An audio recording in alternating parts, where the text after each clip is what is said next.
অনেক বছর আগের কথা। রাজন নামে এক কিশোর ছিল। সে ছিল গ্রামের একজন রাখাল। প্রতিদিন ভোরে উঠে সে গরুগুলোকে নিয়ে চলে যেত জঙ্গলের ধালি সবুজ ঘাসে চড়াতে। তার গান আর বাঁশির সুরে চারদিক যেন মুখর হয়ে উঠত। জঙ্গলের এক কোণায় ছিল একটি পুরনো পোড়ো বাড়ি, যার চারপাশে গাছপালা জংলা হয়ে উঠেছিল। গ্রামের মানুষ বলতো ওখানে নাকি ভূত থাকে।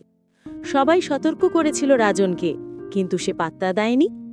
একদিন বৃষ্টির দিনে রাজন গরু নিয়ে আশ্রয় খুঁজতে গিয়ে সেই পোড়ো বাড়ির নিচে দাঁড়ালো।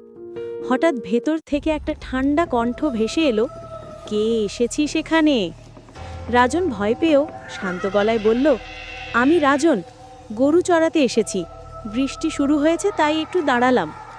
এক মুহূর্ত নীরবতার পর দরজার ফাঁক দিয়ে বেরিয়ে এলো এক আবঝা ছায়া। সে বলল, অনেক বছর পর কেউ এলো। আমি এই বাড়ির মালিক ছিলাম, যুদ্ধের সময় মারা গিয়েছি। এখন সবাই আমাকে ভূত বলে। রাজন অবাক হয়ে বলল, তুমি তো কারো ক্ষতি করো না, তাহলে সবাই ভয় পায় কেন?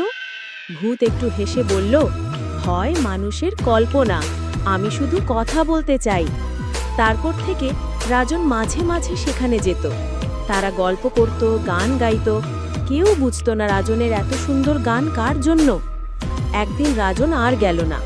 কয়েক বছর পর এক শিশু রাখাল সেখানে গিয়ে শুনল সেই একই সুর বাজছে হাওয়ায়।